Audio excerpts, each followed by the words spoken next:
नमस्कार साथियों, आज हम समझने वाले हैं भारत देश का पहला फायर पार्क के बारे में। जी हाँ साथियों, भारत देश का पहला फायर पार्क की स्थापना कहाँ पर की गई है, इसका उद्देश्य क्या है, आइए हम लोग यहाँ पर समझते हैं।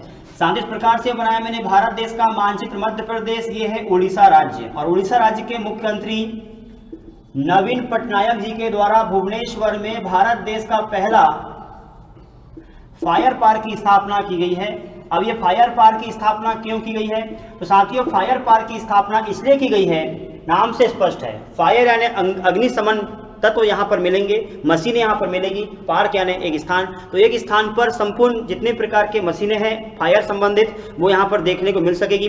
जनता वहाँ पर जाकर के देख सकती है, सीख सकती है, लोगों को अवेयर कर सकती है। यदि किसी स्थान पर आग लग जाती है तो आग को किस प्रकार बुझाना है, और यदि किसी बिल्डिंग में लोग फंसे हैं उनको किस प्रकार आपको उतारना है, खुद को सुरक्षित रखते हुए दूसरे को सुरक्षित आपको बाहर निकालना है। इन सब के बारे में जनता को समझाने के लिए, खुद के नॉलेज के लिए फायर पार्क की स्थापना भारत देश की सरकार ने, उड़ीसा राज्य ने पहली बार कर दिया है। साथियों फायर पार्क की स्थापना हो चुकी है।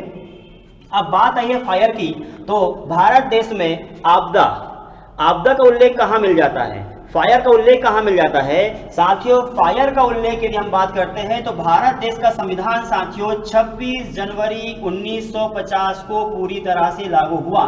साथियों संविधान के अनुच्छेद 243 का डब्ल्यू और अनुसूची नंबर 12 में ये लिखा है कि भारत देश में अग्निशमन सेवाओं का उल्लेख होगा। भारत देश में जनता को बचाने के लिए अग्निशमन सेवाएं भारत में होना चाहिए। ये सब का उल्लेख भारत देश के संविधान में उल्लेखित है। साथियों भारत देश में फायर क्षेत्र में काम करने वाला सबसे बड़ा संगठन कौन सा है, तो साथियों संगठन की यदि हम बात करें तो ये भारत देश का मानचित्र, मध्य प्रदेश, यहाँ पर दिल्ली। साथियों भारत देश की सरकार के द्वारा 2002 में एक संगठन की स्थापना की गई है। यह संगठन का नाम है fire and security association of India. साथियों FSAI की स्थापना 2002 में की गई है। भारत देश का सबसे बड़ा संगठन है जो फायर क्षेत्र में काम करता है, अग्निशमन सेवाओं के बारे में काम करने वाला बड़ा संगठन है।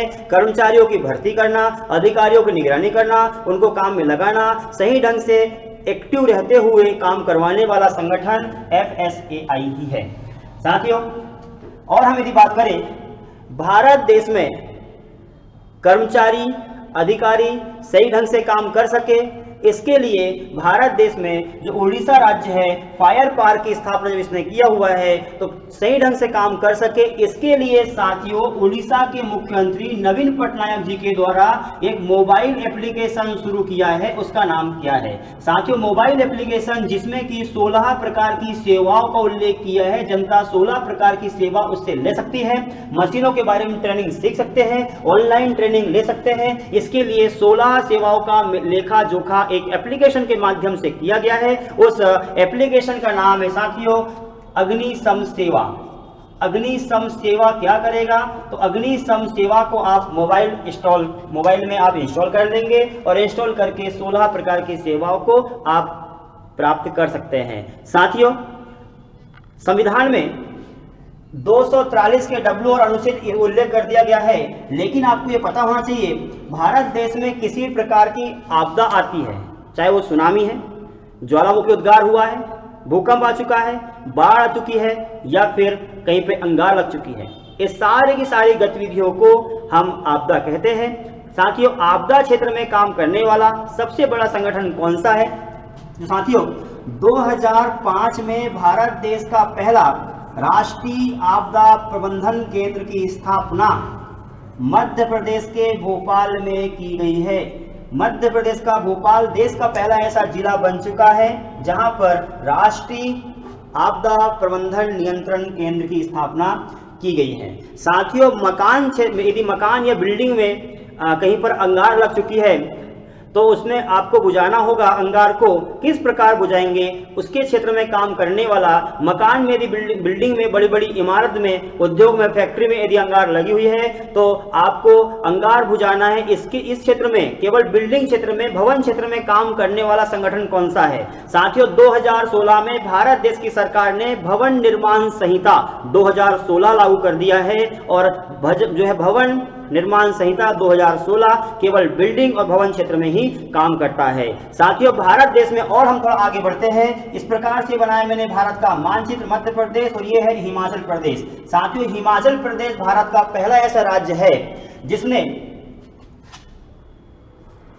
फायर ब्रिगेड के लिए, एम्बुलेंस के लिए और पुलिस के लिए, ये तीनों के लिए मिला जुला एक नंबर जारी कर दिया है और वह नंबर जारी किया है 112। अभी आप अलग अलग प्रकार के नंबर, जैसे 100 नंबर लगाएंगे आप तो पुलिस बुलाओ, 100 लगाओ पुलिस बुलाओ, 108 लगाओ जननी एक्सप्रेस बुलाओ, और भी 102 बुलाओ, 101 नंबर लगाओ। इस प्रकार नंबर आपको लगाना होता है। साथियों, नंबर व्यक्ति को ढंग से याद नहीं हो पाते हैं तो फोन कहां लगाएंगे? इसलिए भारत देश की सरकार ने एक निर्णय लिया है, शुरुआत किया है हिमाचल प्रदेश से। आप केवल 100 नंबर लगाएंगे। विश्व का पहला ऐसा देश। साथियों, इस प्रकार से मैंने एक ग्लोब बनाया, 0 डिग्री भारत देश, एक देश यहाँ पर अमेरिका देश है। अमेरिका देश ने एक संयुक्त नंबर चालू किया है और वह नंबर है साथियों 911। अब अमेरिका देश में कहीं पर भ्रमण कर रहे हैं, यदि आपके सामने कोई आपत्ति आ गई है, लोग कहीं फंस गए हैं, बाढ़ आ गई है, आपदा आ गई है, भूकंप आ गया, सुनामी आ गया है, कहीं पर भी लोग फंस गए हैं, तो आपको केवल 911 नंबर लगाना होगा। अमेरिका में आपकी सेवा तुरंत हो जाएगी। साथ ही उसी प्रकार से भारत देश में 112 नंबर है। आपको 100, 108, 102, 101 जितने नंबर है ये सब नंबर नहीं लगाना होगा, केवल एक नंबर याद रखना है और वो है 112। हिमाचल प्रदेश राज्य ने ये शुरू कर दिया है, बाकी राज्य और भी इस प्रकार से चालू करेंगे।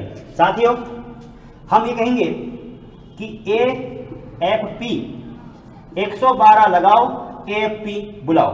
AFP यानी एम्बुलेंस, फायर ब्रिगेड और पुलिस। अभी इनको अलग अलग नंबर से नहीं बल्कि आने वाले समय में केवल और केवल 112 नंबर से जाना जाएगा। साथियों, उम्मीद करूंगा टॉपिक आपको समझ में आ चुका होगा। यदि टॉपिक समझ में आ गया है तो अगले वीडियो तक के लिए आप सभी का धन्यवाद।